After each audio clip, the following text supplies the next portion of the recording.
Virtual Racing School was developed to provide support to the next generation of sim racers. No matter if you're a rookie or veteran or what car or track you'll be racing, our goal is to provide training every step of the way.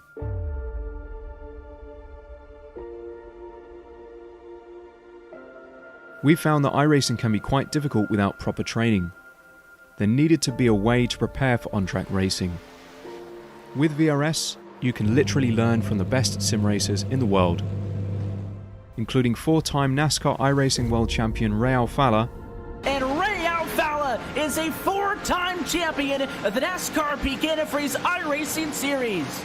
Three-time iRacing Grand Prix World Champion Martin Kroenke.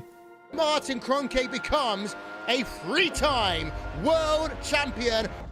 Rallycross World Champion Mitchell de Jong. Mitchell de Jong is now champion for the iRacing Rallycross World Championship Series. And many other top sim racers. Data packs include everything you need to start learning. Our World Championship coaches create the data packs by setting a hot lap or a series of fast laps for you to compare, analyze, and replicate. Data packs also include a tutorial where the coach points out techniques they use to hit the fast lap. This gives you access to the latest driving techniques and setups before you even hit the track. Sign up for a free account and download the VRS telemetry logger. With this application running seamlessly in the background, your laps automatically start syncing to the VRS website. From there, you can analyze and compare two laps of your choice, whether it's your data, the coaches, or your teammates. VRS will automatically target improvement opportunities so you can get up to speed even faster. VRS also makes it easy for you to request and schedule one-on-one or group coaching sessions. These sessions can range from 30 to 90 minutes, and you can select the car, track, and setup combination of your choice. Visit virtualracingschool.com today to sign up and get started.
Hello race fans and welcome to the Apex Racing League Touring Car Championship live from Mount Panorama Circuit at Bathurst, one of the true touring car racing gems anywhere in the world.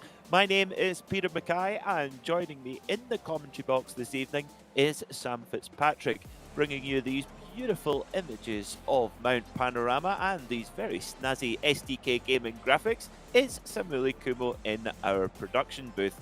Now Sam, we're on our Aussie leg of the ARLTC World Tour. We were Oran Park last time out, but Bathurst puts up quite a different challenge. It sure does. This one is going to be a unique round of championship. There's really no other circuit like this in the world. Lots of slipstreaming, lots of opportunities to crash, lots of opportunities for pile-ups as well. But hopefully the drivers can revel around this place. We've had the 12 hours recently. They may have done a bit of practice in the GT3 cars. And yeah, hopefully they make the most of it because yeah, we don't visit this place too often in this series.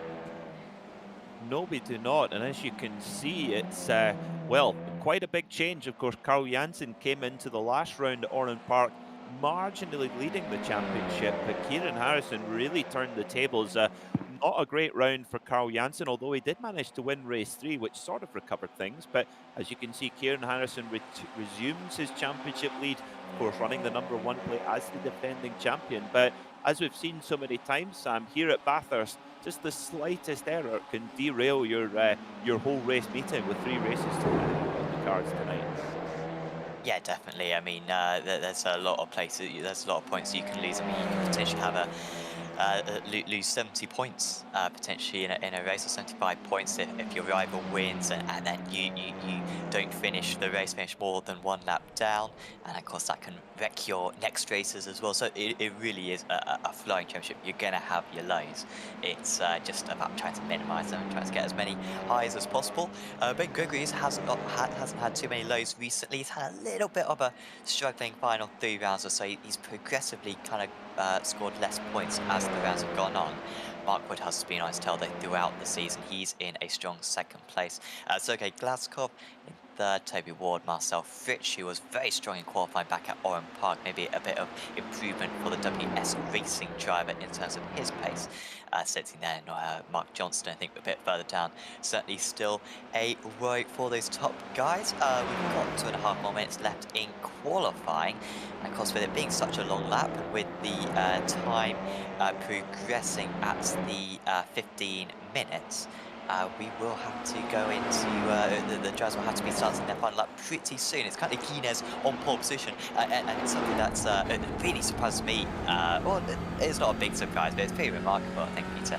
I'm not sure if we've actually had a driver take 2 pole positions so far this season. We've got a very competitive order, but it just seems like someone can take the initiative in each round. And dare I say, this might be Guinness's first pole of the season if he could consolidate it. So that would be a big deal for a driver who's had a little bit of a tricky season so far.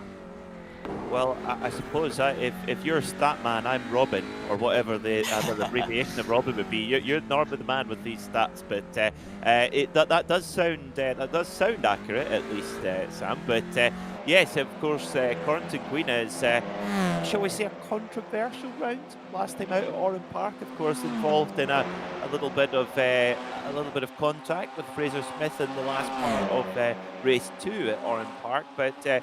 Corrington Green is second on the score. I mean, look how close those times are. 33 thousandths of a second over a circuit like this is just a tiny margin. But we'll see, of course, the drivers now. This will be their last lap coming over the line. Kieran Harrison, no, both of the HM Engineering guys pulling in to pit lane there, as is Carl Janssen. So no improvements there. So it looks like Guinness is going to start from pole, with Kieran Harrison, his teammate, don't forget, alongside him. But Carl Janssen, second in the championship, starting from 3rd. Yep, as Harris gets out of the way slightly awkwardly. It would have been helpful if Harris actually drove the next corner. That would have helped him get out of the way there. Fritsch goes up into pole position in the outer category, so Fritsch backing up his pace from Oran Park can really do very well in the races, but was very quick in qualifying, so he's up into 15th place. Simmons crossing the line, he did not improve though. He never improved, Simmons, I'm not quite sure, but he certainly didn't move up any places, so that is, we're kind of running out of drivers now to move up through the order. We've still got Andrew Woodhouse, he has not so far set a time. Now, a few drivers will be starting from the pits. I think it's maybe 2 or 3 drivers starting from the pits, so he will gain at least a few places when he grids up, and they don't, but he goes into 37. That is last of the drivers who have set a time. He just about did that in time as well. The checker flag is out, and we will go over to race 1 of the evening. So this is how they line up then for race 1 of the meeting here at Mount Panorama. Corrington Guinness leads ahead of his HM Engineering teammate Kieran Harrison. They will start from the front row of the grid. A clear view to turn 1, absolutely critical. On row 2 will be Carl Janssen and George Simmons with Gaten Anger. Good to see Gaten here, of course, one of our ARLTC trophy drivers, with Fraser Smith starting from 6th. Good qualifying for Fraser. Row 4 sees Roman Bokler and Jason Cooper, with Vasily Zaitsev and Marcel Tai starting on row 5. Damien Harris will start 11th, with Jake Robertson, his best qualifying in quite some time, starting in 12th position. Hub Etterman and Jack Sedgwick will start from row 7, followed by Igor Shurakov, Marcel Fritsch, Adam Hadfield, Nathan Davies, Mark Johnson, and Mikael Garcia. Mark Woodhouse will start from 21st alongside Oliver Ackerman, and row 12 sees Ben Gregory and Sergei Glazkov. Adam Bath will roll off from 25th, followed by Nikolai Thrane, Bruno Belny, Luke Kidsley, Tim Perry, Martin Shilsey, John Billingsley, Baron Glover, Robert Rund, Toby Ward, Jack Tingy, and Arjen Bakker, rounding out row 18. Andrew Woodhouse, Woody, well, if he wants a bit of the bubbly, he's got some work to do there from 37th on the grid. And drivers who did not set a time, who will, I presume, start from pit lane, are Norbert Leitner, Craig Williams, Paul Coburn, and Andrew Brema, rounding out our 41 cars for this race here at Bathurst. A slightly smaller turnout than what we're used to seeing, Sam, but here at Bathurst, that's maybe a bit of a blessing in disguise. Yeah, I think it may well be. We've got a couple of slightly smaller reverse groups as well, 23 and 20 for tonight. Hopefully that'll minimise the incidents, but well, if we're gonna have a pile-up, it's gonna be here. So keep watching this, guys. It could be fun. It certainly could. The lights are in the air and off we go. We are racing here at Mount Panorama as they head over in towards turn 1, and Corentin Guinez makes it off pole nice and clean, and his teammate Kieran Harrison tucking in behind Carl Janssen in 3rd. All nice and neat and tidy through turn 1. Yeah, pretty nice from the drivers so far. Not many changes at the front of the order. Bokler gets past Smith though. That's for 6th position as they race into turn 2 for the first time. There's Zaitsev trying to attack Braze. Approaches it. That's Zaitsev defending from Jason Cooper. Cooper up the inside. This is where the pile-up is most likely to happen. Zaitsev just being forced out there offline, and it's quite cambered on the inside. It's really hard his run through that corner. Now has to lose 1 position, might well lose another position here to Damien Harris. Harris almost though goes into the wall. Now this part of the circuit is where you really want to be single file if you possibly can. It's so risky to try to stay alongside, and most of the drivers learning that at least in this race 1. Marcel Fritsch once again pole start for Fritsch. It's Davies now to the front of the amateur category. So Fritsch with one of the worst starts there, down 2 places from his start. Yeah, that's it can just get a little bit rough and tumble there in the opening stages here at Bathurst, and you just got to try and get through this opening lap clean. There is always opportunities to make passes later on in the race. You've got a brilliant opportunity on the brakes into the chase coming down the hill, and also occasionally going up the hill towards Quarry Bend as well at turn 2. So, oh, it's bang straight into the wall there. Now, who was that? Adam Hadfield. Well, miraculously he keeps going, but that surely got some heavy damage, although it's not coming up on my screen. As the teammates are alongside now, the last time we saw teammates alongside here, Peter, it didn't work very well in the Radical Racing Championship, and it's not worked well again. Kieran Harrison, the championship leader, car number 1, has made a mistake. That's going to be a huge slowdown on lap 1. Oh, guys, they were alongside. You question if they needed to be alongside, and that is a rare mistake there, Peter, from Harrison. It seems as though, as Harris has hit the wall, no, that's Anger, sorry, has hit the wall. Yeah, Gaten Anger just absolutely pancaking the wall there. Well, maybe he's thought he's not in his more familiar Lamborghini Huracan thing at all. It's just a cheap Audi. I can smash it into the wall. It's fine, no problem. But quite a few high-profile drivers having incidents here. And look at Janssen and Simmons right behind him as he goes for the lead. Guina is kind of a bit of a sitting duck here, but just goes over to cover the inside line. Is Janssen going to try and force the issue? Simmons goes to hook it around the outside. That is very bold. Goes a bit wide, and this might give Kieran Harrison the initiative now, who's going to try and go right around the outside at the cutting. He gets the first part done, a little bit squiggly on the brakes, and some amazing car control there from Kieran Harrison, and he's back up to 3rd already. Great stuff from the defending champion. The parallels between this and the Radical Racing Challenge that we had a couple of weeks ago are very strong, because we saw in that race as well, going around the outside turn 2, not working it. You know, it makes sense because the inside of that corner is more banked than the outside of the corner. Oh my goodness, Hadfield's into the wall again.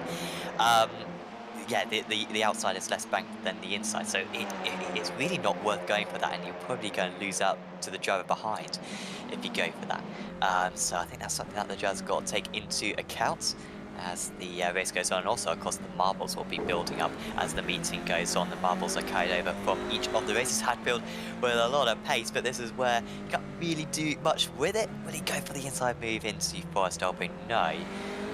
So you can see how your vision is really impaired when you're that close to the other driver. You've got to be careful not to hit the wall. No, you've got to be super careful, and you've got to have a lot of trust with the drivers in front. But this is a fantastic little side-by-side drag race here between Fraser Smith and Jason Cooper in the 5-star motorsport machine. They go heavy on the brakes. Oh, they're going to scrape. Oh, Fraser just tucking right in behind Jason Cooper there. And already you can see Roman Hopler trying to take advantage as well. This is fantastic motor racing here at Bathurst already. We're only 4 minutes in as Gaten Anger goes up the inside. Now remember, he's carrying a bit of damage. And we see Marcel Ty in there as well. Zaitsev back at the front. Carl Janssen goes to the front. Guina is second, Harrison third, Simmons in fourth, as close as that.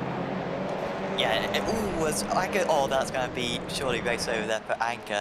That's going to be a lot of steering damage. Oh wait, stops eventually, and that's going to be back of the grid start for race 2 as well. Oh, the leaders are crushed together, and that could be the championship rivals. Well, Harrison goes into the lead, and Janssen with terminal damage. Well, he managed to somehow get to the end at Oran Park last time out.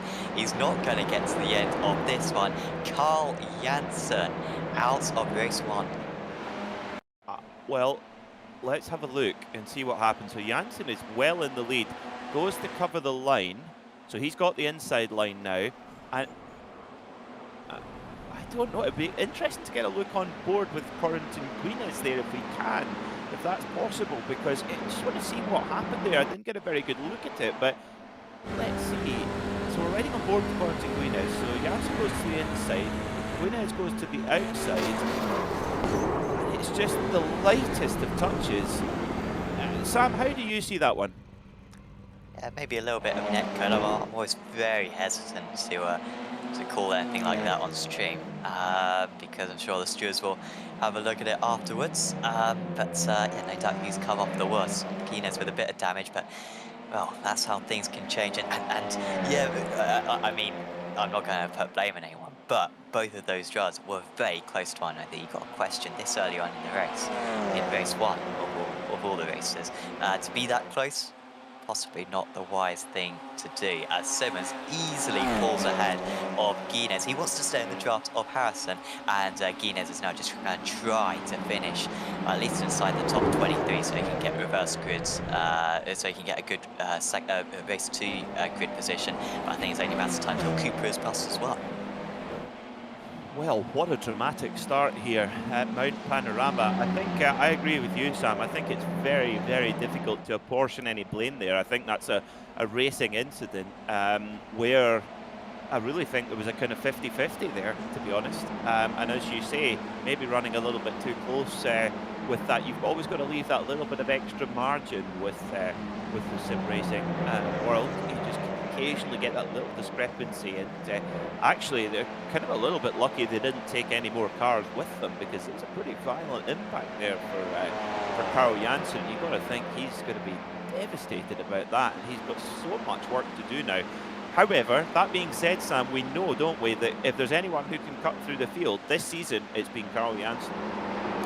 Yeah, that's what he's got to do. He's got to try to get into the top 20 in race 2, and then he can get reverse good pole for race 3 and win easy. And that's going to be the plan, a bit like what he did at Oran Park last week.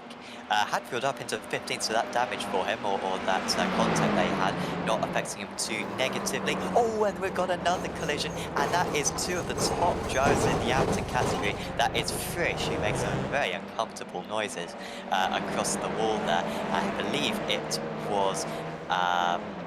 was Johnston who got together with him. Frisch going to try to rejoin this race.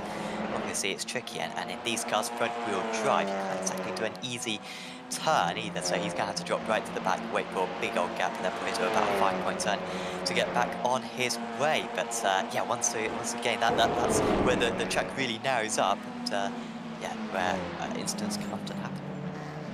drama at Bathurst, who knew? Wow, what a place this is. It's so satisfying and scary at the same time to drive, and provides fantastic motorsport as well. Let's try and gather our thoughts then and see where we are. As you can see, Fraser Smith looking to make a move here on Zaitsev. He's gone into the slipstream, down he goes towards the chase side by side. Who's going to have the guts on the brakes? Who can get it tied down? Zaitsev just lets off the brake at the last moment. Very clever, and just moves into the lead of that little battle. Damien Harrison there as well. Jack Sedgwick and a bit of contact there between Fraser Smith and Damien Harris. Jack Sedgwick, I think, maybe be wise. Oh God, more contact. Well, I can tell you that Damien Harris and Fraser Smith, they are not best of pals, and well, that is showing on track. Could we call them the Matt Neal and the Jason Plato of ARLTC, Sam? Perhaps so. Obviously, these guys are, maybe getting a bit personal now. Out on Seiko's boat club past Guinness. These guys got to work together probably because they could catch up to Guinness, albeit I don't think that's in their minds at the moment. Well, once again, the outside line with turn 2. Can it work this time? It seemed to work better that time for. No, it didn't. You lost a place. Yeah, so no. Outside line at turn 2, guys, come on, you're guaranteed to lose a place, just don't try it, slot back into position. Cedric then up into 9th position, and you can be the filling in this sandwich. Maybe split these guys up. Cedric once again a pole qualifying point, we know how quick he is. There's absolutely no doubt about that, but he has been struggling qualifying so far this season as Jack, and he had a bit more work to do in race 1, but he is now up 5 places from his start. Well, since we're down under, do you think that he's the Vegemite? Yes. Yeah. Yes. Yep. He just bowed and give me a Vegemite sandwich. Would you only? Is that actually a thing? I thought you had more than just Vegemite in the sandwich. Did you not have more than Vegemite, or is it just Vegemite? I actually don't know. I wouldn't put myself through the displeasure. A horrible thing. It just started an international incident there with that comment, but oh well, that's nightly with Mackay and Fitzpatrick here on Apex Racing TV. That's kind of our trademark now. Well, they also eat a lot of Weetabix in Australia, and they have it in the evenings, I believe. I believe it's a slightly different compound, shall we say, of Weetabix, slightly different variety of Weetabix, but yeah, I've heard Australians eat it in the evening. They are weird. That's really the peak of it. Are they good at sport though? Yes, they are. Really? On now. I mean, they're good at 1 or 2 of them, but they're not. The Olympics, they do dreadfully every time. As we've got Robertson on the circuit, that is Davies. I think defending that one. Davies up 6 places from the start in 12th place. Indeed, yeah. I'll tell you what, this is great watching Jake Robertson up there. Of course, World Rallycross driver here on the iRacing platform, but he's kind of struggled a little bit in the Apex Racing League Touring Car Championship so far, but really starting to come good here at Bathurst. Good qualifying, and right there. And is he going to have a move? Oh, he is. He's going to look up the inside here at Quarry Bends. Deary me, that's close. But is he? Well, but now we're going to go through. Into the cutting. This is never going to work, surely not. But is he going to try and get around the outside, try and get the cut back? Yes, he is. Well, I tell you what, that hand-to-hand combat, Sam, he's bound to have learnt that in his rallycross experience. Yeah, and he's sliding through these corners just as if he was doing some rallying right now. So good to see from Robertson there. You see, I thought you're coming around, Sam, to the theory and to the cliches. No, you made a rallycross reference, so I just thought, come on, let's adopt the dark side fully and go all in. We did get out the commentary box last week. I'm past that. I'm past the annoyance now. Sorry. Sure, they've really dropped back from Davies now. Davies absolutely scampered away. He was very under pressure, but that's how much fighting cost you. Well, if we thought that the race for the lead was over, anything but. I thought Harrison may have been able to break the draft to Simmons, but Simmons is right there. And Cooper as well with great pace, sitting right behind these guys. Remember, Cooper was very detached from these drivers earlier on. He was involved in the peloton battle. I don't know. And but he managed to break away from that, and he's caught up to the lead pack now. It's nice to see 3 Brits as well leading the way in this race. Absolutely, yeah. 3, the Union Jack up there on top, down under. Always nice to see, isn't it? But, oh, as we see Jack Sedgwick having a look up the inside at Hill Corner. That's a really good move there from Jack Sedgwick, because normally pulling a block pass there, it can really slow up your entry, but he managed to actually get the pass done and still get some momentum. And he's, oh, look at this, he is just hugging the inside line. He's saying, you're not going to fit a motorcycle through there, let alone an Audi RS3 TCR, as they all bundle into Quarry Bend.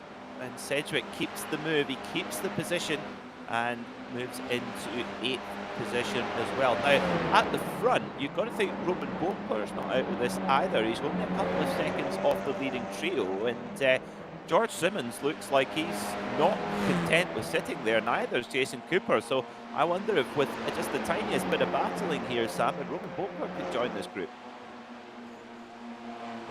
Yeah, I think, one attempted overtake which doesn't work out, and he's in the draft range, isn't he? So that's certainly a possibility. We will have, we're just going to miss out on 10 laps, aren't we? We're going to have 9 laps in this race, so 2 more to go after this one. We won't be too far away from forcing another one. Actually, no, we're miles away from forcing another one after that. But yeah, 2 more laps after this one. We're both glad to catch up to these guys. Sector times are all right. Yeah, sector 2, very good sector 2 for Bokler on this lap. So that's not looking bad for him. There's Harrison pulling some weaving there. Simmons much further back than he was on the last lap. But yeah, and he's resorting to flashing the lights. Still got time as Simmons here, but that wasn't the descent down the mountain that he needed. He was too far back coming out of Forest Elbow.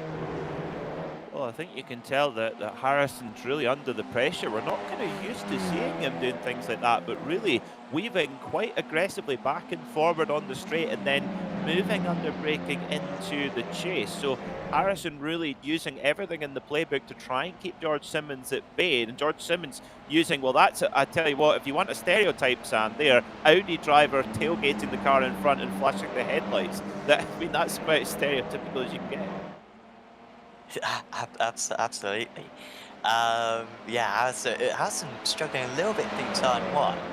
So it's going to be on for a move here. However, well, my hypothesis that it's possible to overtake around the outside turn 2 hold true. If I was Simmons, I'd be a little bit careful of Cooper here. But here comes Simmons around the outside. He'll try to get the cutback, but then it's such a short run to the next corner. It's difficult to do much with it. Again, he's alongside though, and Harrison's got to be careful. They've already seen Guinness and Janssen come to blows. They don't want to do the same thing as he runs a bit wide here. Simmons has to get out of the throttle, and Cooper's right on his tail. And yeah, just getting offline, and yeah, that offline is so dangerous around this circuit. Now Simmons has got to work pretty hard to get that gap back down before they get onto the chase. I tell you what, if he didn't, he was George Simmons. If he didn't, he was millimeters away from scuffing the wall there at the cutting. So really, really pushing hard. As we see Mark Woodhouse, who's currently 3rd in the AM class, but 2nd in class. Mark Johnson next up ahead for Escott Racing in 16th position. But Nathan Davies, the Gwyndaff Evans of ARLTC, up there in 12th overall. And the leading AM class driver, so repeating his VIR heroics from a couple of weeks ago. Yeah, and he's been dominant in this amateur race. Well, qualified well, gained a couple of places to get clear of the pole sitter, who I forget who the pole sitter was in that class. Marcel Fitch, obviously. And of course has been able to pull away since. That's some great news for him. Will he get Guinness by the end? No, Guinness is a bit too far ahead. Guinness 2 seconds a lap slower than Davies, but yeah, he won't quite catch up. Maybe 1 more lap and he would have had him very close out in the lead, and Bokler has caught up as you predicted. Bokler has now made that a 4-way battle. The leaders, Hadfield and Robertson collide. Hadfield should be able to pull away from this point onwards. No, maybe Robertson might be able to come back, but here is the battle for the lead. And yeah, Simmons has got a couple more opportunities at this one, but he's made a couple of mistakes in recent laps. This time he needs to make sure that he's on Harrison's tail going through Foster, because I don't think he's going to be able to make the move before that.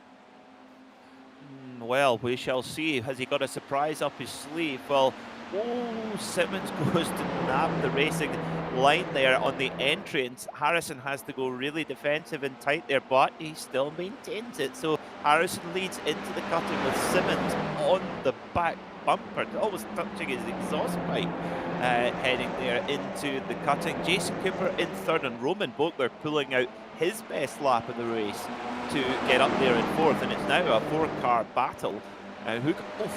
See Harrison leaving absolutely nothing on the table. You really have no choice here to get the best lap time in Bathurst. You have to risk everything, and just rubbing it up against the wall there. And well, we know that these Audis, especially the RS models, Sam, they have these massive box arches. You don't want to scratch those. They're expensive to replace at your Audi centre. Absolutely, and yeah, they are leaving absolutely nothing, everything on this one. Finally though, for the first time in a few laps, Simmons has got a very good run down the mountain, and I'd say this is a 50-50 here. Simmons has got a great chance at making a move at the end of this straight.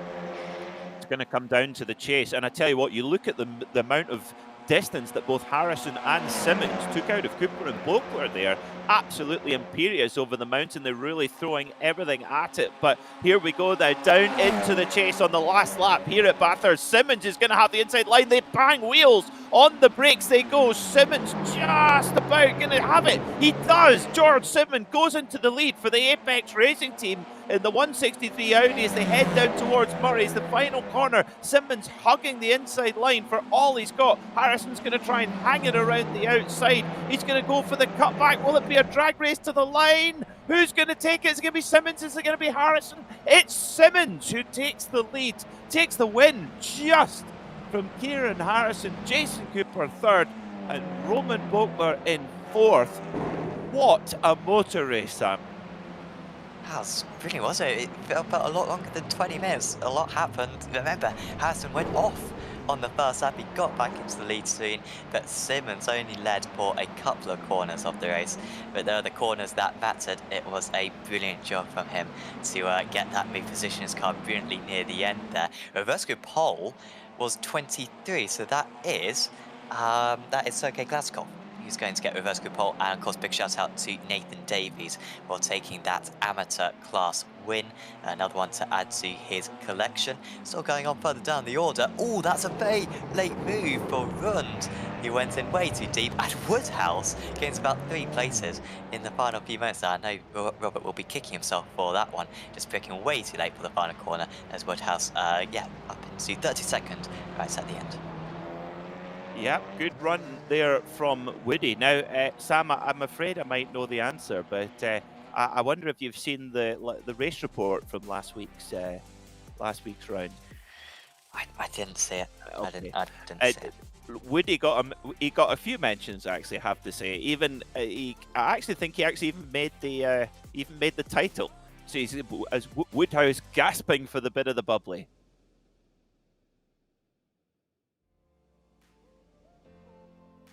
So I got nothing to say. I know. Well, George Simmons, your winner then by just a 10th of a second, with Kieran Harrison in 2nd and Jason Cooper in 3rd. Roman Bokler was 4th, followed by Marcel Tide, Vasily Zaitsev, Jack Sedgwick, Fraser Smith, Damien Harris, and Kub Etterman. Corentin Guinez ended up finishing in 11th after controversial contact with Carl Janssen. Nathan Davies was your AM class winner in 12th, followed by Igor Shirokov, Adam Hadfield, Jake Robertsons, Mark Johnston, Oliver Ackerman, Mark Woodhouse, Nikolai Thran, and Mikael Garcia. Luke Kidsley was 21st, followed by Adam Bath, Sergey Glaskov, Tim Perry, Ben Gregory, Norbert Leitner from pit lane, don't forget. Martin Shirley was 27th, and Baron Glover was classified 28th. Our last few cars then, 29th was Craig Williams, also starting from pit lane, followed by John Billingsley, Toby Ward, Andrew Woodhouse, Arjen Bakker, Bruno Belny, Jack Tingy, Robert Rund, Marcel Fritsch, Andrew Brema, Paul Coburn, Gaten Anger, and Carl Janssen, who will start right from the back of the pack. Sam, Carl Janssen has got a huge amount of work to do here, and he also has a lot of risk to avoid here because there's bound to be incidents, especially with the partly reversed grid. You've got to think it's advantage Kieran Harrison now. Yeah, Harrison with a great opportunity to extend that championship tonight. Didn't get the race win in race 1, and you know, that's a decent amount of extra points you get for first compared to second, but still, from here on in, he should have the advantage in this race 2. But then, you know, is in the midst of the fighting, going through those first few corners. So yeah, has to be careful. Does Harrison? Just looking at the grid for this constellation race, which of course is the 23 cars from the last race reversed. And many amateur drivers near the front of this one. So I say this is, and you know, this is a bit of a cliche, but I think this is a very tricky race to call. Maybe Guinness from 13th position might have a good chance, but there you can see the timing tower. We're about 40 seconds away from the green flag. But yeah, lots of blue stripes there indicating the amateur drivers. Maybe Garcia as well, looking strong, the top pro in 4th place. Yeah, brilliant to see. Of course, what can Adam Bath do there from second on the grid? I think that's going to be an exciting one to see. Of course, here at Bathurst, an absolutely iconic circuit. And who is going to take the win here in race number 2 here in the Apex Racing League Touring Car Championship? We are green down under. It's a great start from Sergey Glaskov, who's going to make it comfortably into turn 1. Adam Bath making it through there in second. Luke Kidsley and Mikael Garcia battling over third, and actually a little bit spread out already at the front there, Sam. Yeah, it was an awesome start for the top 2, wasn't it? And Garcia with a decent start from the second row of the grid.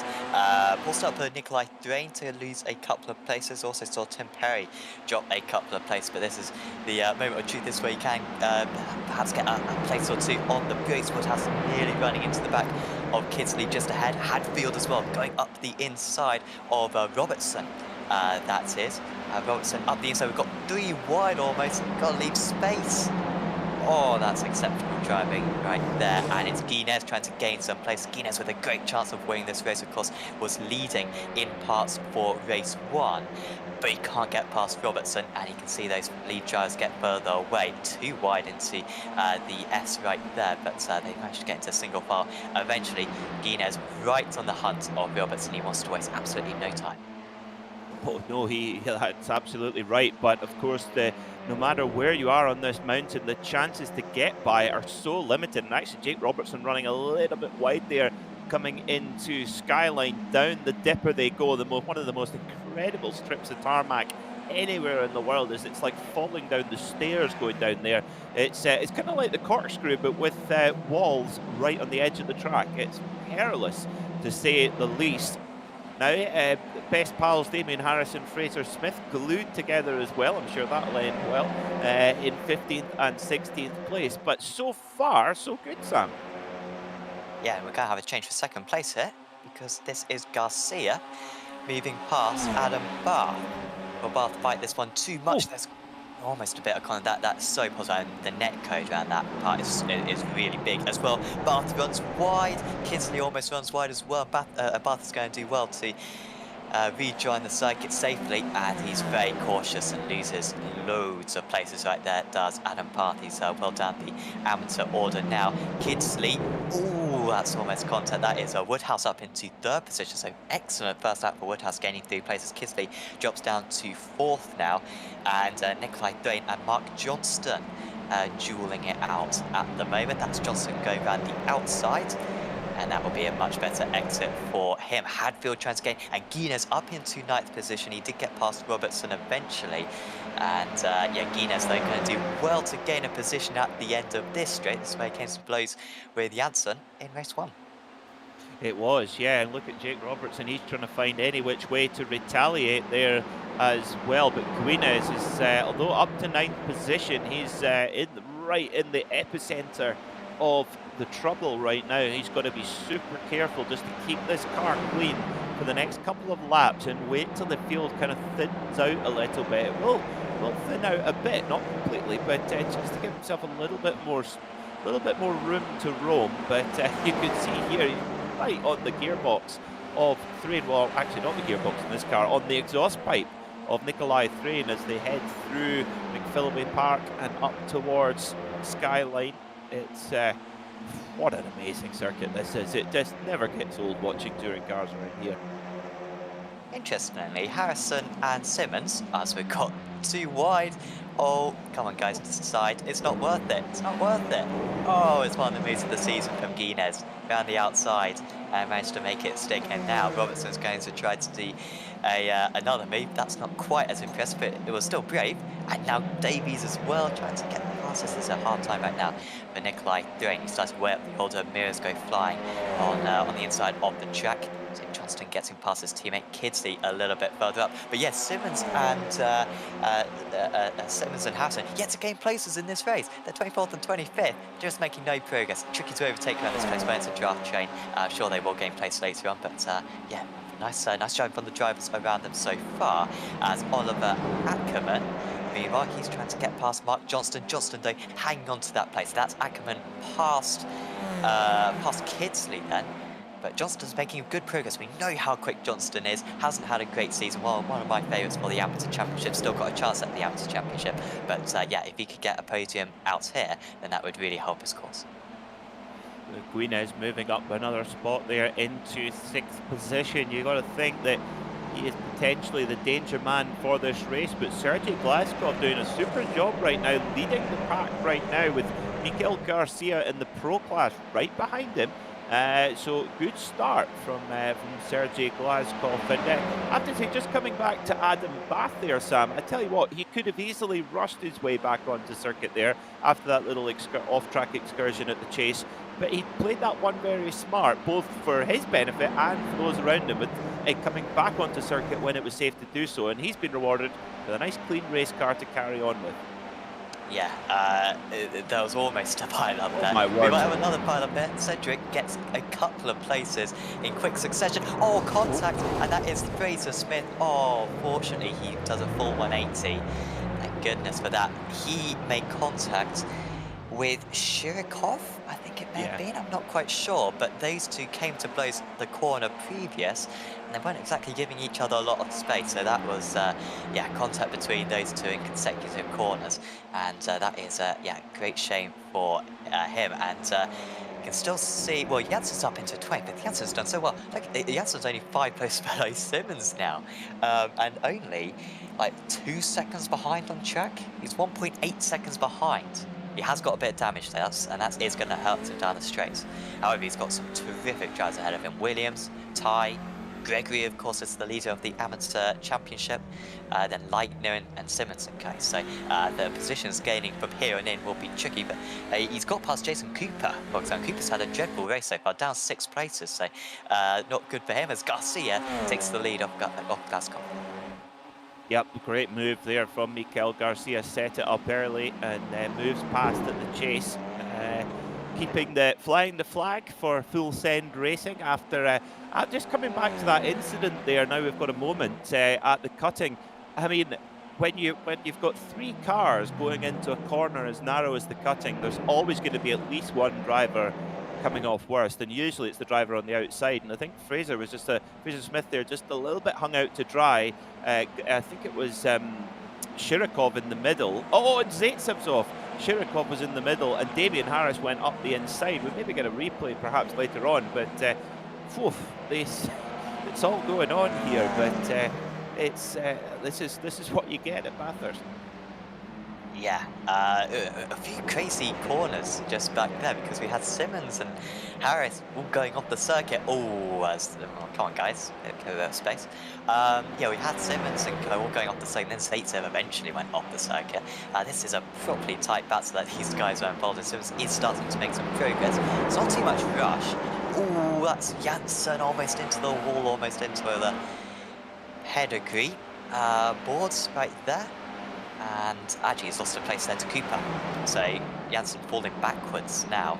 Oh, they could be falling further backwards. Wow, that was Perry.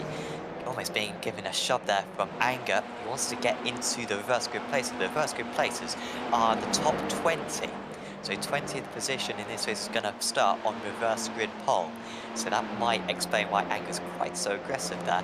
He wants to get into that top 20, which is currently occupied by Ben Grigger, who will do very well to hang on to that because, once again, you should look at the charts behind him. Some drivers who have all got podiums so far this season right behind him. Anger by name, anger by nature, it would appear. But Carl Janssen, with that damage, that's really going to hurt him in this race. And much like we saw when we had our, deep South American swing where we went to Charlotte and rode Atlanta, that was really where Janssen really stomped his authority and moved into the lead of the championship. But our Australian tour has not been kind to Carl Janssen at all, as Corentin Guinez now going side by side with our AM class leader Mark Johnston. Oh, shuts the door in the face there at the chase and moves into second position and sets off in hot pursuit of Mikel Garcia, who's just a few car lengths ahead. I swear Guinez was only like 6th place like one lap ago, and he's absolutely stormed his way through. 1.5 seconds a lap faster than Garcia on the previous lap. I'll wait to see how much faster he is on this lap. Yeah, another second faster right there, as Davies has had, I think, gone wide through turn 1, so Davies down into 10th place. And trying to fight with Dwayne, who's done a brilliant job actually as Dwayne, because he dropped to loads of places, did Nikolai initially. So he's down 5 places, but he's recovered very well ever since then, not lost too many places since.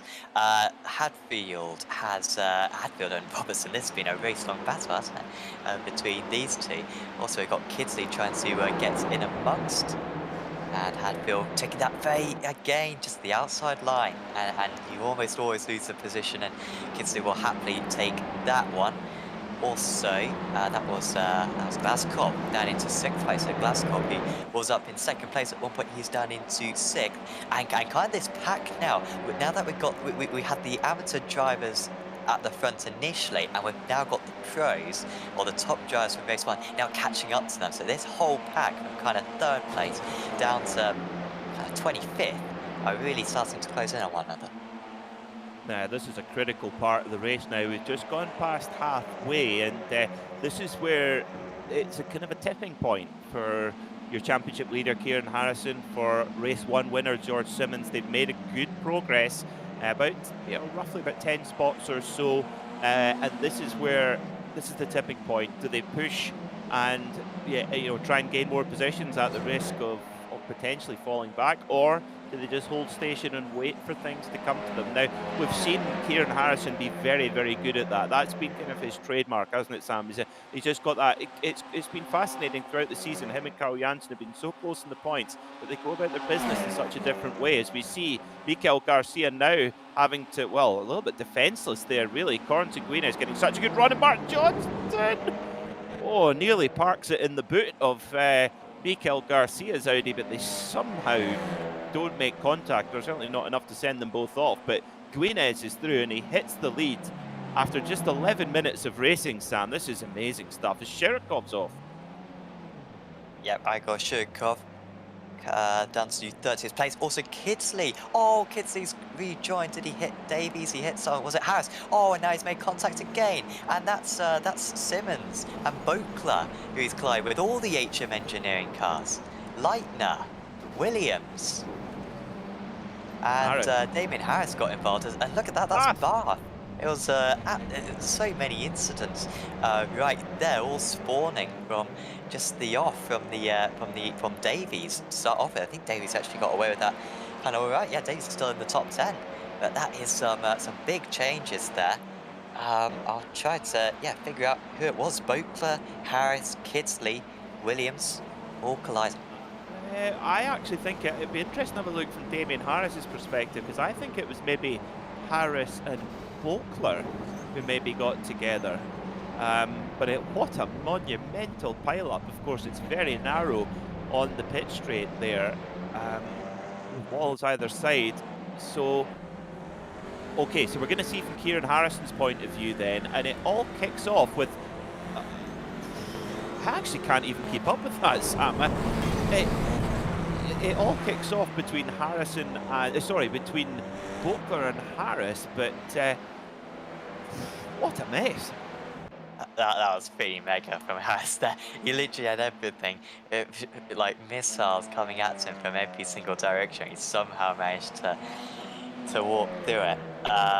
Yeah, that was pretty crazy.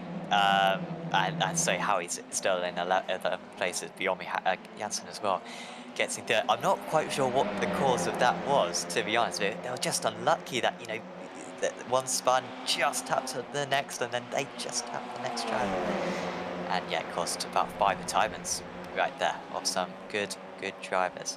Simmons ahead of Davies. He's got quite a bit of damage, and Dwayne will also move fast. So Dwayne lost a few places in all of that as well. Harrison now up the head of this train. Ooh, that's a bit of contact with Simmons trying to get past Etterman. Etterman is going to lose this place eventually. It's just about if Dwayne can move through as well. Davies is in a tricky situation here because he's probably going to lose places to these guys anyway. But he may as well take track position, and that is Dwayne off the circuit, and he's lost about 4 places. He's down into 15th. He's got Gaten Anger now behind him. Yeah, and Anger's up into 15th. Well, I have the driest teeth in Scotland now. My word, that was close. Oof, I thought there that Thrain was going to end up in the wall and set off another chain reaction, but I think Kieran Harrison, like you said, Sam, he did a great job to get through that melee. I think he maybe just had to scuff the wall on the right-hand side and take a little bit of kind of sacrificial damage, but like you say, managed to get through without too much more problem. Now, coming back to Carl Janssen, that man, he is a tenacious competitor. Up to 12th place, that car is beaten to bits, and he continues to amaze us. Just when you think he's down, you write this man off at your peril. Yeah, he has gained 29 places so far, has Janssen. A remarkable first few laps to get up into 25th within a couple of laps, and then since then, just picking the rest of the drivers off. A bit of damage, but he still putting in some good lap times, faster than Mikael Garcia that last time round, who is running in 2nd position. Anger doesn't really need to drive so aggressive now. He's in 15th place. The reverse good pole currently goes to Tim Perry, who is at the top of the Amateur Championship in the ARL Prototype Championship. Perry, a very experienced driver, and not doing quite so well in this series in the amateur category, but well, first good pole would be excellent for him. Marcel Fritsch, who of course started from amateur pole in race 1, could be getting another amateur pole in race 3 here if he could get past Perez. So that's quite an important battle going on, as Anger, he is having to defend from Dwayne right now. Dwayne's got a clean car because he's been in the middle of everything it seems, but he's still got a clean car. He is going to have to give up on Anger eventually though, and well, they might still be able to catch up to Lightning going further up. Well, let's see if they can do that. Just as we say that, Gordon Guinness puts in his best lap time of the race at 2:19.8, matched by Jack Sedgwick, and then George Simmons, 2:19.3, the fastest of anyone, and Bruno Belny and Igor Shirikov are off. Robert Rune goes through there as well, so Shirikov in the wars once again. Belny from Martinique, of course. You just couldn't help it, could you? Okay, I was learning about it in my uni course actually, or what did you about learn? a person from them. There was a like a philosopher type bloke who came from Martinique, and he had some ideas. Smart guy, and yeah, that's about him. So You get some lovely rum from Martinique. yes, well it's all I really know about it is it's a French colony and it's in the Caribbean. Or it used to be a French colony, at least. I think it's still like an overseas territory. France have a few of them around the world, like French Guyana and such. No, yeah, would be a cool place to visit one day. But yeah, you know, I'm pretty thick, so when I can, I like to bring that veil of smartness over my face. Simmons. Put you to the test then, Sam. Of course, this is all about here at Bathurst. It's normally all about Ford versus Holden, isn't it? That's the big rivalry. Do you know who the last manufacturer to win the Bathurst 1000 who wasn't Ford or Holden? As we see Kieran Harrison go side by side down the Conrod, sorry. Toyota? I don't know. I really have no clue. Volvo. Aha! Yep. Rickard Rydell and Jim Richards. See, that's proper knowledge. That I need to train myself up on motorsport history. You certainly got that one in the bag at the moment, Peter. You can tell me about Martinique's philosophers, and I'll tell you about pointless 1990s touring car facts. Yeah, there you go. Yeah. I tell you what, Simmons there's Simmons and Harrison. What a battle they're having, and the fact that they've come through from the back end of the top 20 now up into 8th and 9th. But you would have thought 10 minutes ago that Kieran Harrison would be putting another chunk of points out of Carl Janssen, but actually it's going to be relatively negligible. Yeah. Yeah, it's going to be pretty close between those two, as Robertson, I think, is defending against Cedric. Yeah, Cedric going for 11 places gained at the moment. And he will have this one stop. Great to see Robertson really fight it out with these guys. This is by far his strongest meeting. You've already mentioned it before, Peter, but yeah, his qualifying was really good, and his pace much better. I mean, these are some of the top drivers in this race at his back. So that is awesome to see him up there. And 6th place might well be his best result of the season. I believe it's up 3 places from his start. Ackerman at the front of this chain, but he was quite a bit slow on that last lap than Cedric was Ackerman, so he could be caught.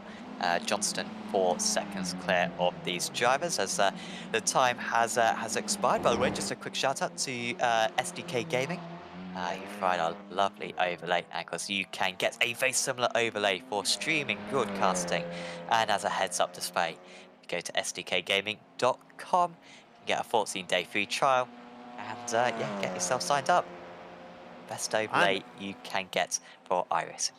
It is indeed, and our SDK Gaming overlay in the top right-hand side of your screen is showing Corentin Guinez now coming into the chase for the final time, and this has been an absolutely sublime drive through the field, making up positions, charging through by 3/4 distance. He'd had the lead and he has kept it to the flag into Murray's for the final time. HM Engineering's Corentin Guinez wins race 2 here at Mount Panorama.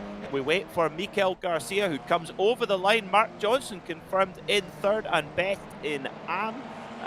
Jack Cedric 4th, Oliver Ackerman 5th, and Jake Robertson hangs on for his best race of the season in 6th position. Kieran Harrison, the championship leader, in 8th. And I tell you what, with his fastest, whoa, Tim Perry Oh, ow! Dearie me. That was a bit of argy-bargy. That's for a reverse grid pole. Fritsch on pole. Oh, I'd like to get a replay of that one, if we could. Because, that was a bit aggressive from Fritsch. It looks like he really wants that reverse grid pole. Such a big deal for these amateur drivers, if they possibly can get one. Also, there was something going on between... Oh, here was the start of it. Oh, so I think Fritsch might get a little bit of noise here, that he's kind of been hit off slightly beforehand. And then Perry goes around the outside. Does Perry move across a bit? Yeah, no, Stuart will think about it. Rich gets a reverse grid pole. Well, well, certainly a controversial one there, and like I say, that'll be one for the stewards to have a little look over. We're going to take a very short break here on Apex Racing TV. We will be right back. Do not go anywhere. We'll be back in just a moment with Race 3. Don't go anywhere.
Virtual Racing School was developed to provide support to the next generation of sim racers. No matter if you're a rookie or veteran or what car or track you'll be racing, our goal is to provide training every step of the way.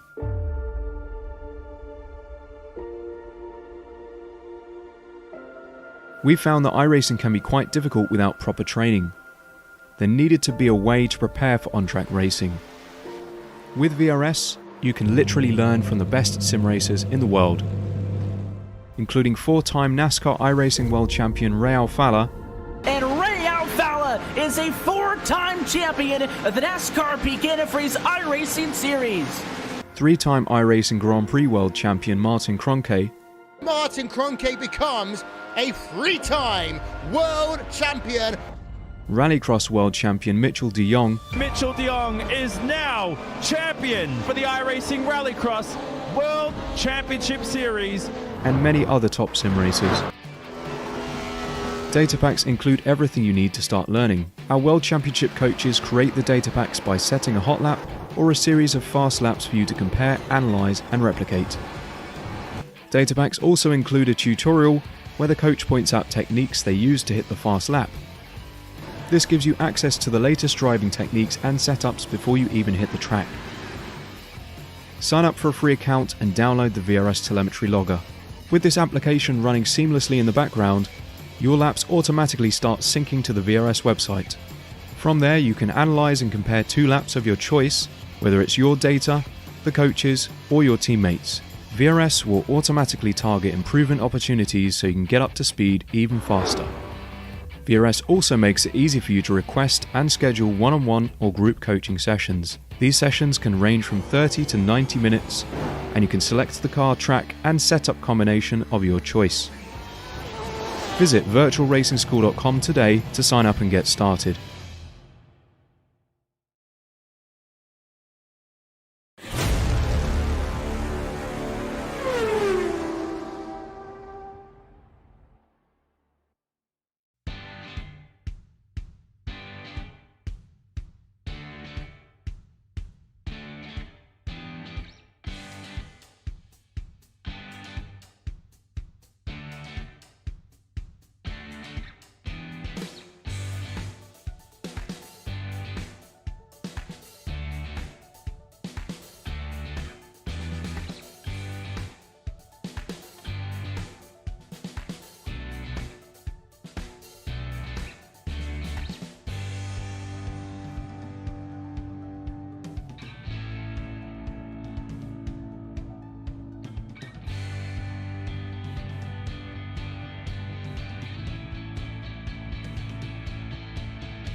Welcome back to Mount Panorama, where we are preparing for the third and final race of what has been a superb Apex Racing League Touring Car Championship meeting. Sam, your highlight so far, there's plenty to choose from. Oh, I think Guinness and Janssen crashing into one another, I think was one of the most dramatic moments I've had so far this season, so that would take my pick. Hopefully we have some more drama in a good way for this race 3 of the evening to round out the meeting. You are such a doom merchant. Of course you pick a crash. That's why I watch motorsport. Dearie me. Yeah. Well, I have to say, I'll raise the bar a little bit. I'll bring it a little bit more highbrow. George Simmons moved for the win in race 1. Boring. Skill, Sam, rather than just crash bang wallop. This isn't Robot Wars. This is touring car racing. Well, I sent in my application for Robot Wars, got declined, hence why I'm here. You on Robot Wars, now that is something I would like to see. Anyway, the lights are preparing. Marcel Fritsch starting on pole position. Jason Cooper alongside him. We are green, we are go for the final time here at Bathurst. Down they go towards turn 1, hill corner. Who is going to get through clean? Looks like Marcel Fritsch just about, but look at Cooper around the outside, gets a slingshot move, and he goes into the lead. Brilliant start from Cooper, Sam. Yeah, that's just what he needed. Should be able to pull away from Fritsch now. Oh, huge crash in the background. That is, I think, Craig Williams or Arjun Bakker as well. Bruno Bailey, oh, that's going to pick the bonnet. Should be able to continue in the race at least. Davies almost going for a move on time down into turn 2. You can see there's quite a gap between 25th and 26th. Huge gap, 3.5 seconds between 25th and 26th. So really got held up through turn 1. Did the second half of the order. They should be able to compact a bit through the mountain section. There's Janssen ahead of Leitner, ahead of Sims, ahead of Harrison. So Harrison not making much progress so far. Just up the one place. Poor start for Mark Woodhouse. The Amsterdam, albeit he was probably going to lose those places regardless.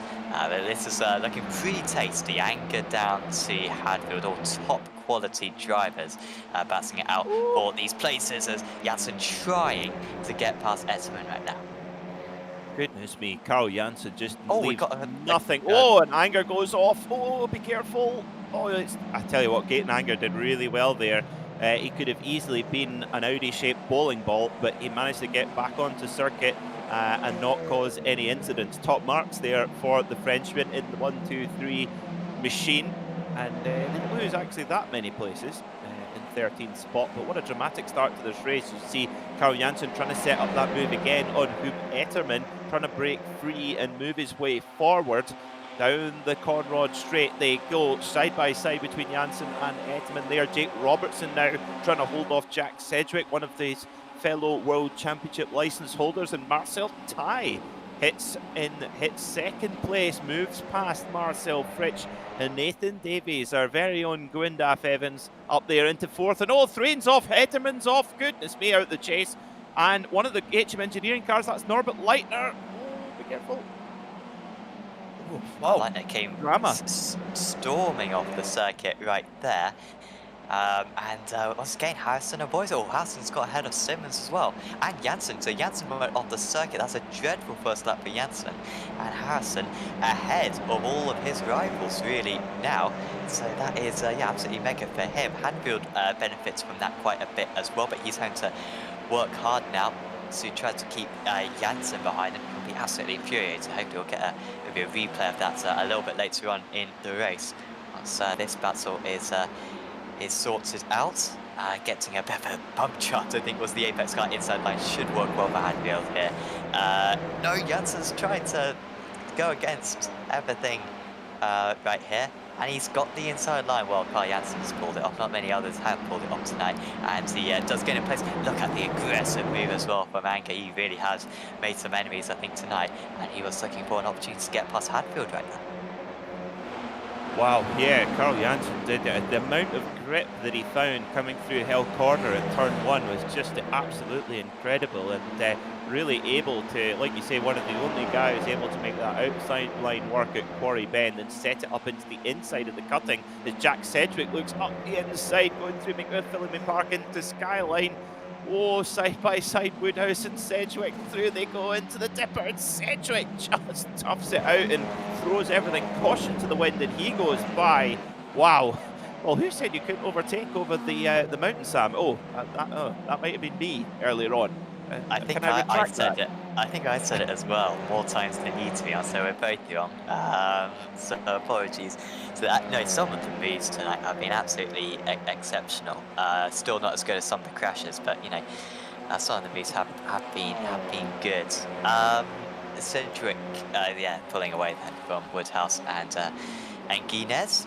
As Davies means ahead of Fitch. Fitch actually dropping down a bit, and ooh, that's a huge slide. That was Thrain on Nikolai, who drove so well in race 2 and had a good chance at a top 10 in race 3. He's made a big mistake and didn't have too much damage on that car at least, but won't be scoring many points for race 3 now. Johnston versus Woodhouse, two of the most established drivers in the amateur class, and it's Woodhouse who wins out on this one, as he has done most of the season. And yeah, Johnston now 3 cars between him and his rival. Massive shame right there. Still Davies, Fish and Gregory, they top 3 in the amateur class. Yeah, John, Mark Woodhouse really toughing it out there, and Mark Johnston getting hip checked slightly and getting onto the grass. Did well to keep it out the wall. As we can see, Kieran Harrison here side by side with Ben Gregory. Harrison goes through to 5th position now. This has been a really strong start to race 3 for Kieran Harrison, and now just starting to turn the screw a little bit tighter on Carl Janssen now, whose championship rival, who is in 8th position. Now, here's one for you, Sam, that's been a really strong meeting for George Simmons, and so much so that he's starting with, if he can have a couple more meetings like this, he could play himself into it and make it a 3-car championship battle. Yeah, unfortunately we haven't seen much for Vidovic, have we, recently, who I'm sure would have been fine to follow championship. So hopefully, yeah, his Apex Racing team teammate Simmons can offer something. Still early in the season, and the championship could easily change. We've got a two-week break after this, so we've kind of got the and then we'll have 8 more rounds of the championship to go. In fact, 9 more rounds of the championship to go. So 27 races. Yeah, Simmons certainly in the hunt. But it's frustrating because he's been on great form tonight, and even after that, looks like Harrison is going to outscore him. But yeah, that's the difficulties you got to overcome, as Bokler seemingly has had an issue, and yeah, it's not a great race this for HM Engineering.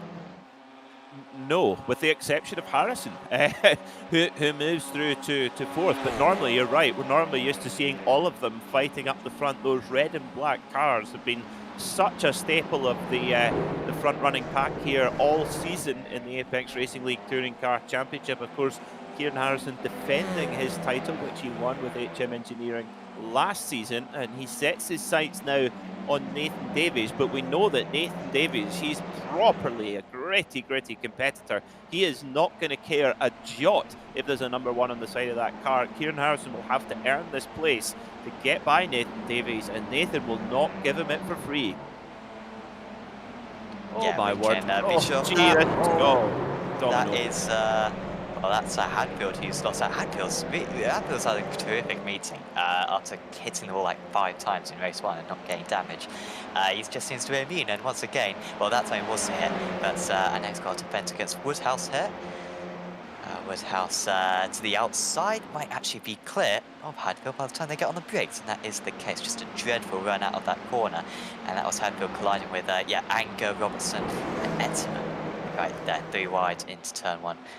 Going to be a tricky situation right there. That's Johnston almost losing a place to Zaitsev. Should not see Zaitsev up there too much tonight. He is up 1 place though from the start. Damien Harris is up 14 places from his start, just sitting behind these guys, the highest gainer of anyone so far. As we jump to Janssen, who's got well, he's got a clean car for once. This is a first for tonight. But he did have that off, obviously, on race 2. Sorry, on lap 2 in this race, and yeah, he's a bit further down the order.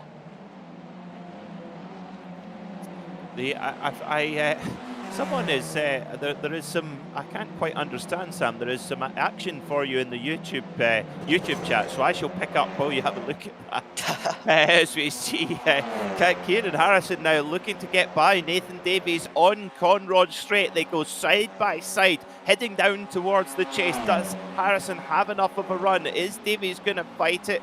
Ooh, Harrison makes it by into the braking zone, and Kieran Harrison up into 3rd spot now. Next up, Marcel Tai and Jason Cooper in the lead, but a bit of work to do. He wants to catch them up as we reach half race distance.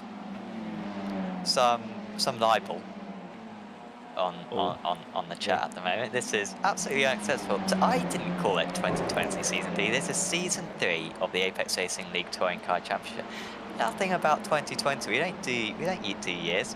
So someone's put 2020 in there, and it's not me. So whoever's fault it is, well, they are a silly person right there. But this is Season 3 of the Apex Racing League Touring Car Championship. Forget the 2020. Of course, we had the Winter Series as well, so it's kind of Season 4. And of course, we had BSRTC for like 10 seasons before that. But it's Season 3. That's what we're calling. Cedric versus Guinness. I mean, this could be a battle for the race lead. These 2 guys. Cedric on that last lap lost quite a bit of time to Guinness. 3/10 of a second. And the long way round is the winner from race 2. Almost gets sucked into the wall. Cedric holding on. Should work together, these guys. I always say this. Because Fitch and Gregory could easily be caught by these guys if they don't fight. But if they do fight, then it will be a bit more tricky. They just can't help it. They just can't help it. Just like you can't help being right all the time, Sam. I struggle too. Yeah, it's a pain. You don't know what it's like, Peter. What, being right? Good point. Carl Janssen is up to 6th place, and from a meeting that could have been a complete basket job, the Super Sweet has just toughed it out, and I think that as we've still got a heck of a long way to go in this season. And I think that tenacity that Carl Janssen's displaying is, I think this is the first time we've seen his car without it smashed to bits, and I think he's showing just how much pace he has. But I think that grit and determination is going to be very, very important. It's going to stand him in good stead as we no doubt go to a grandstand finale of this championship. Yeah, and I can't recall if it's 1 or 2 chop rounds from the first 13 meetings, sorry. you don't really want to use them, but so far Harrison and Jensen. Oh, that's no. Cedric. Has he hit the wall? Oh, it's a lovely drift right there. Oh, he's hit. Oh no, that's dreadful. Oh, that's embarrassing. Ow. Oh, Jack, you've humiliated yourself. That's dear me. Well, he absolutely saved that one, and then he hit the wall. Can't believe it. And now he's having to do a 5-point turn to get back on his way. Well, that is a shame for Jack Cedric. Pretty good night for him, but that's put a damper on him. Yeah, you'll have to do an Austin Powers. We had a brilliant Austin Powers 12-point turn in the ERA Porsche Cup last night, Sam. With Kev Copeland got stuck in that little gap on the exit of the second, heading into the second Degner at Suzuka. So it was a proper Austin Powers spec, as we see the two full send racing guys going either side there in a 3-wide battle. And oh, look at that, George Simmons backing it into the cutting like he's on a motorcycle. Fantastic. Yeah, Janssen Jansen's absolutely flying on, isn't he? These guys aren't far behind Harrison. How far are they off the lead? 5 seconds off the lead, lapping 1 second a lap faster. Oh, that's not going to quite happen, is it? But Jansen's, well, what could have been for him? Maybe had the pace on everyone tonight. But yeah, he's going to try to get past Simmons. Possibly get Simmons still with a waft of draft, I imagine, from Harrison, up ahead 1.2 seconds. That gap, and Davies doing very well behind these guys, trying to stay in the draft and maintain that lead in the amateur, in this in the amateur order. As the chase starts, or they head into the chase once again. Yeah, so it might be a bit too far back actually on this time. It might just be worth. I can't want to see this move if it happens. Let's see if this move happens, because there's a brilliant battle going on further down the order that might be worth popping in for. There you go, it hasn't happened. Okay, so there's it's about to reach a crescendo here with Woodhouse and Hadfield and Smith in 13th, 14th and 15th place. I feel like they might all crash into one another down at the chase. Here they are, Woodhouse defending. Oh, that is Hadfield wide. Oh no, yeah, they have collided. That's Garcia round and into the wall. I kind of feel like we're indulging you a little bit too much with the argy-bargy there, Sam. I think we should. This is you were just waiting for that one. Oh, Fraser Smith and Damien Harris make contact again, pound in the jar. Heading down into turn one, Fraser Smith's got the inside line here, and Damien Harris a little bit later on the brakes. Harris will try and get on the power that little bit earlier, but coming back, looks like Carl Janssen has got that move done on George Simmons as they head up into Quarry Bend and up towards the cutting. You can see on our SDK track map, you can see our leaders are now pretty close together. You can see the little red and blue M&Ms circling around the circuit, red for Pro, blue for AM Class, and Marcel Tai, he's reeled in Jason Cooper, and I tell you what, if these guys start fighting, that could give Kieran Harrison an opportunity. I think Ty's been the most underrated driver so far this season. I mean, he just casually finishes like in the top 5 or in the race once, time and time again, which is so tricky to do. I think he's up there like 5th place in the championship as well, or maybe not 5th, but I think 7th or 8th is Ty. And he thoroughly deserves a race win if he hasn't already got one this season. That last lap, he gained by 1/10 on the race leader. Harrison and Janssen are going to be battling pretty soon as well. There's 9/10 between them. You can see the top 5 and Davies as well, just rounding out the top 6, all close to one another. Fritsch down into 11th place then. He's dropped off the back of Gregory. Inez in 8th position, but here comes, well, Simmons is going to try to come back here. I probably best for Simmons just to wait behind. I think Simmons knows this. Smart thing to do would be to wait behind. And of course, if you want to get some tips from George, who is a 7,000 I-rated driver, you can go subscribe to Apex Racing Academy. 29 data packs involving road cars such as the GT3s, the single seaters, Crix types, and also rallycross cars as well. And you can get tuition from some of the best drivers on iRacing, get the setups that they use for their pro events, and get telemetry as well, and one-to-one coaching from all of those guys. So go to apexracingac.com for more details on that.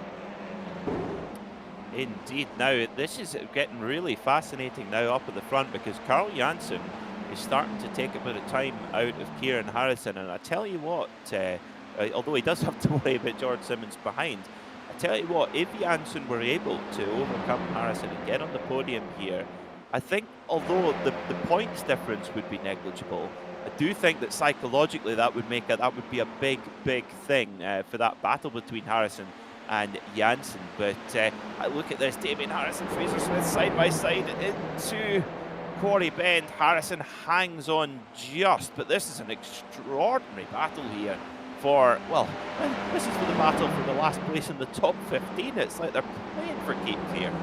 Oh, another barge. Oh, Zaitsev. Oh dear. Just running a bit wide there, Zaitsev and Hadfield. Not understanding enough to reach the wall at least. He has been very here and there with these guys. One guy's got the momentum, gain some place, and then just run offline. Oh, Gregory's crashed. Oh my! Gregory with a huge crash, and that's some spectacular gymnastics. And we've also got Fritsch in the wall. Oh, don't rejoin. Oh, that's Harris, and are the others going to be able to avoid? Oh, I'm not sure what Marcel was doing there. He does tow back to the pits, which was the smart thing to do. But, well, how did this... And this was for second position, I believe, out of the... no, this was for the lead in the amateur category, I think. And, yeah, contact's right there. Was it Anger, I think, who made contact? Yes, it was. It was. And it was really a gap that I don't think existed. And, oh, poor old Damien Harris. He's absolutely stonewalled there, and it is tough there because it's so narrow. There is no good place to be there at the cutting. You know, if he'd stayed where he was, he would have taken somebody else. You know, it's nobody was getting through there clean, unfortunately. So really unlucky. So, well, a minute to go here at Bathurst. Now, where are our leaders? So they've gone on to their last lap. They are just coming up the mountain straight right now. As you see Roman Bokler trying to make his way around Mark Johnston. Up the inside he goes into turn one. Should get this done fairly easy, but no. Mark Johnston decides to tough it out, and they'll drag race up the mountain straight. But Marcel Tai in second, Kieran Harrison third, Janssen fourth. I wonder if we'll see any shuffling of the order at the front in this last lap. Yeah, I mean, Ty's within passing range as Johnston. I think he might be crabbing a bit there, Johnston. He's got great straight line speed though, not having any problems there, and he holds on against Bokler. But the leaders, I think, are about to go through. Well, here we go. They're about to start the descent for the last. So Harrison just needed one more lap to get with these guys. He's lapping about a second a lap faster, but I don't think he's going to quite catch in time. Question is, can Ty stay close enough? He's got a little bit of a gap there. I mean, it's close, but he needs to be closer than that going through Forest Elbow if he's going to win this race. He wants to get within about 3/10 because you can guarantee that Cooper will be trying to break the draft. Alright, it's not as close as Simmons was in race 1, so I think I'd have to give the bet to Cooper here, but I'd recommend he starts a little bit of slaloming because otherwise that TCR behind is going to start gaining some time quick. Well, you can be sure that Marcel Tai will have those Heusenvelt accelerator pedal welded to the floor right now, trying to get every last bit of speed there, and then he'll be leaning on that brake as hard as possible. Cooper goes to the inside line, into the chase, covers it off hard. Marcel Tai just about scrapes the back bumper there. There's one last chance here in this race, in this entire meeting. Will Marcel Tai get by? Kieran Harrison's flashing his lights, trying to tell the guys, calm down, but they're not going to take any notice. It's going to be Jason Cooper. Marcel Tai second, Kieran Harrison finishes third, and Carl Janssen recovers to fourth place after that crash in race 1. What a recovery of a meeting there from Carl Janssen. Absolutely brilliant stuff. Stories up and down the grid, and Nathan Davies, our very own Gwyndaf Evans, finishes 6th and top in the AM class. Brilliant stuff. yeah, brilliant day for Davis. Must have been by far the highest point scoring amateur driver right there with the issues for the other guys. Zaitsev with a crash right at the end. And big shame for Zaitsev there. A tricky night for him. But Harrison again, probably almost certainly highest point scorer tonight. And Simmons pretty good as well, but and Cooper as well has some good results, but it is difficult to deny those top guys. What a great race that was at Bathurst after some pretty chaotic meetings. Safe set, Virginia and Oran Park. That was a little bit cleaner than what we've seen, I think, in recent weeks. As there is the race winner. Dare I say it might be his first race win of the season. I'm really not sure. I need to jot these things down rather than speculating about them constantly. We did get pole at Virginia. I do remember that. He kind of went backwards after that to Cooper, but well, that's a well-deserved race 3 win. He had to work for it as well because him and Ty started next to one another on the grid, but Cooper just about got the better of him. Yeah, I have to say that was really, really impressive there from Jason Cooper. He had so much pressure there from Marcel Ty, who you've also got to give credit to for not pushing over the edge. He was right up to the edge and stayed there.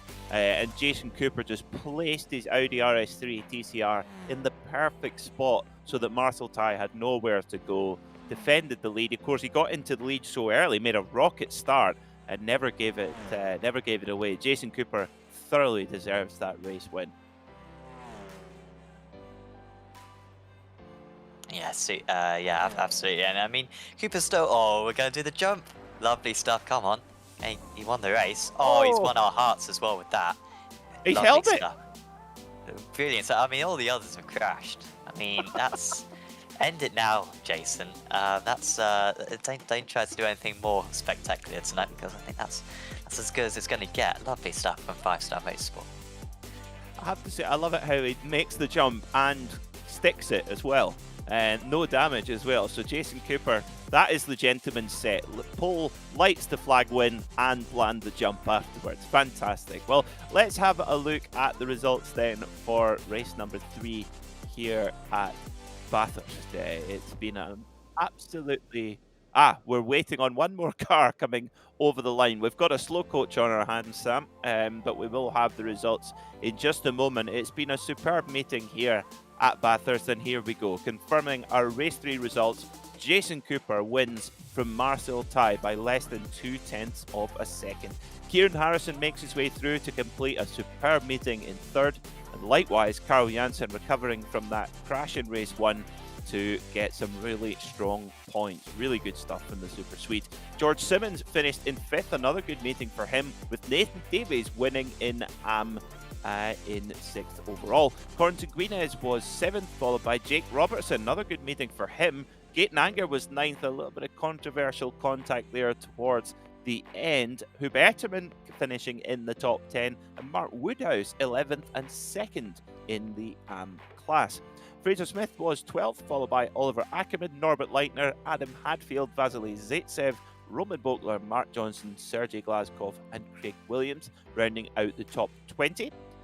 Adam Bath was 21st, followed by Damien Harris, unfortunately blocked at the dipper and got held up quite considerably. Mikael Garcia was 23rd, followed by Andrew Woodhouse, John Billingsley, Nikolai Thrain, Toby Ward, Baron Glover, Tim Perry and Robert Roon getting the last spot in the top 30. And finally, Martin Shirley, Andrew Brema, Igor Shirikov, Jack Tingy, Paul Coburn, Marcel Fritsch, Ben Gregory, Arjen Bakker, Jack Sedgwick, Bruno Beldy and Luke Kidsley round out our 41 cars here for our 3rd race of the night at Bathurst. Now, we have our first interviewee, Robert Rund, who is with Sam Fitzpatrick. Yes, Robert Rund joins us in the commentary box now. Robert, nice to speak to you. 36th, 28th and 30th tonight. How did you find your evening at Bathurst? A learning experience. That whole downhill section is still... I lost a lot of time to everyone. First off, I want to apologize to our John Baker for race 1 as you saw in the final lap. I was looking at the car that ran out of fuel and way misjudged my braking point, as you saw on the broadcast. But the third race, as you see, I pulled out of the way because I just wanted to let the pack go, and I didn't want to take the penalty from pit lane. But it was good races. I'm happy with my top 30s. Is staying out of trouble, as I said last time I was on at VIR. I just want to finish the races. Absolutely, that's certainly a good way to do it. Yep, scoring points in all the races out here. When you were doing practice, were you crashing a lot, or were you finding it actually that you could get up to speed pretty quick around this place? First started, I was taking it easy around the downhill where there's no runoff at all, and I was slowly building up my pace. I kept having issues with, I don't know what the turn is, where Cooper did the little jump thing.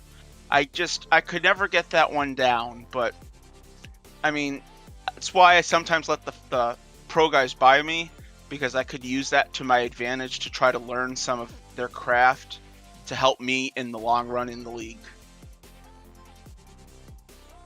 We've got a 2 weeks break now in the series. What are you planning to do during the 2 weeks? I mean, are you gonna start practicing already for Suzuka, or are you gonna have maybe a week or two off from the TCR?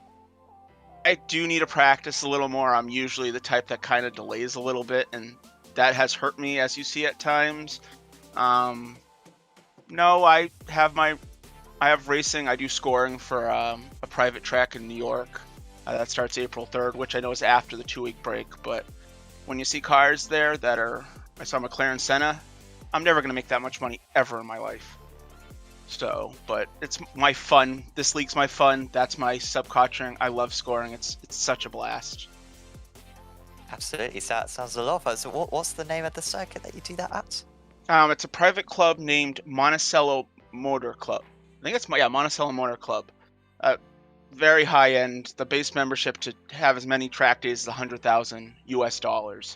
So I just kind of go in, do my job, make the owners happy, and go home. I don't try to socialize if I don't have to. Absolutely. Well, thanks for having a chat with us, Robert. Is there anyone you'd like to give a shout out to? All the competitors, all you guys very welcoming. George was very helpful this week with me.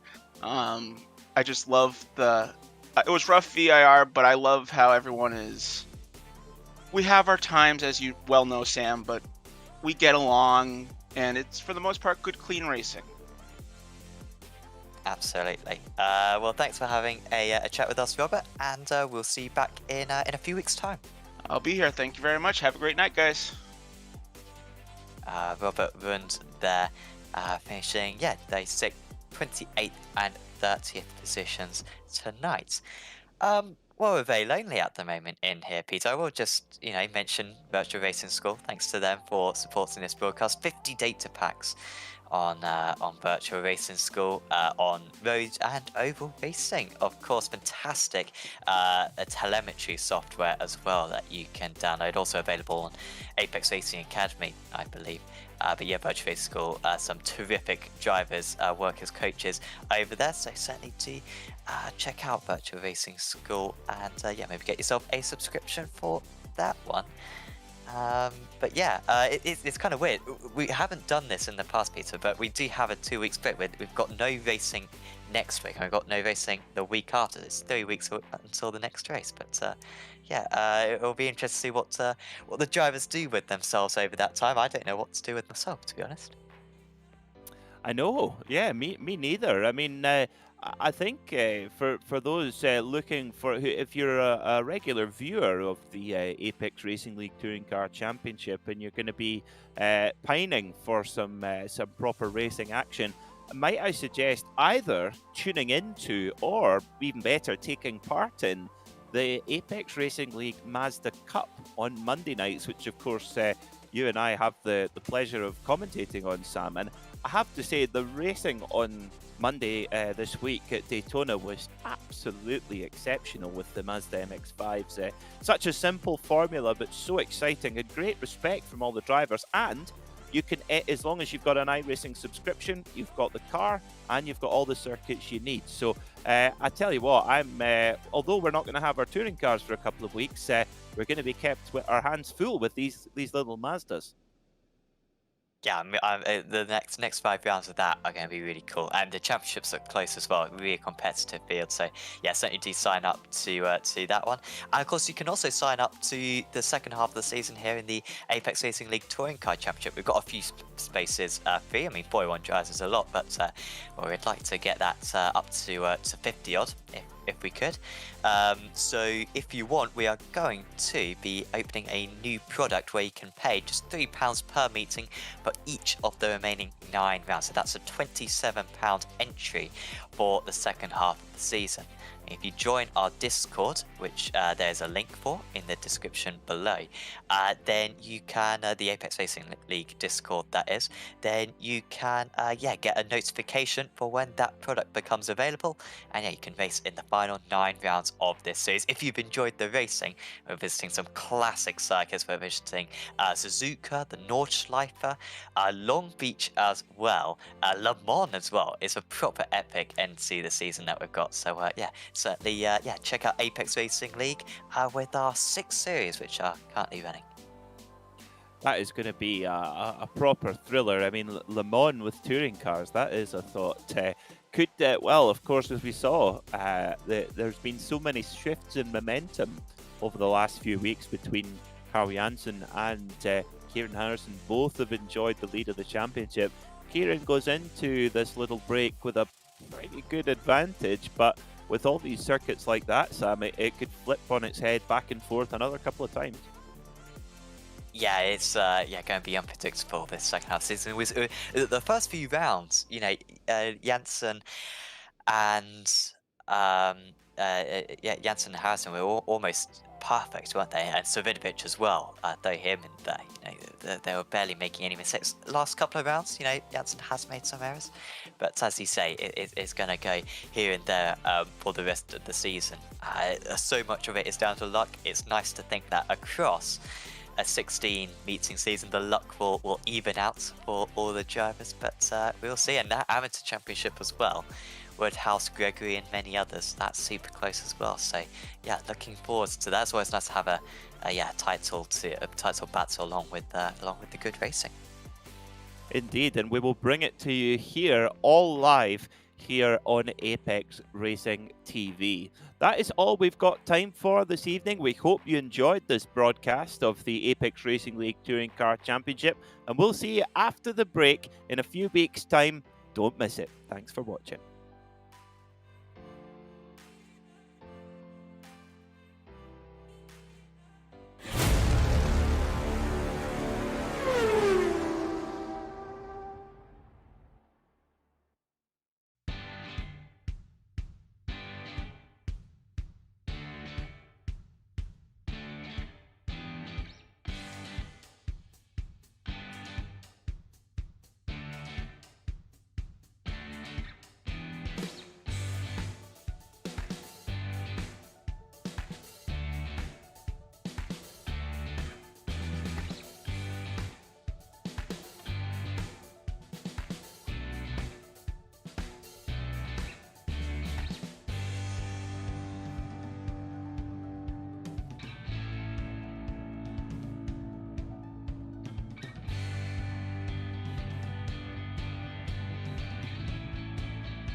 Virtual Racing School was developed to provide support to the next generation of sim racers.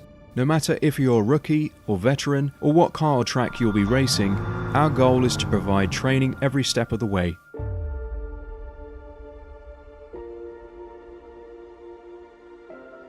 We found that iRacing can be quite difficult without proper training. There needed to be a way to prepare for on-track racing. With VRS, you can literally learn from the best sim racers in the world, including 4-time NASCAR iRacing World Champion Ray Alfala. And Ray Alfala is a 4-time champion of the NASCAR Peak Antifreeze iRacing Series. 3-time iRacing Grand Prix World Champion Martin Kroenke. Martin Kroenke becomes a 3-time world champion. Rallycross World Champion Mitchell de Jong. Mitchell de Jong is now champion for the iRacing Rallycross World Championship Series. And many other top sim racers. Data packs include everything you need to start learning. Our World Championship coaches create the data packs by setting a hot lap or a series of fast laps for you to compare, analyze, and replicate. Data packs also include a tutorial where the coach points out techniques they use to hit the fast lap. This gives you access to the latest driving techniques and setups before you even hit the track. Sign up for a free account and download the VRS telemetry logger. With this application running seamlessly in the background, your laps automatically start syncing to the VRS website. From there, you can analyze and compare 2 laps of your choice, whether it's your data, the coaches, or your teammates. VRS will automatically target improvement opportunities so you can get up to speed even faster. VRS also makes it easy for you to request and schedule one-on-one or group coaching sessions. These sessions can range from 30 to 90 minutes, and you can select the car, track, and setup combination of your choice. Visit virtualracingschool.com today to sign up and get started.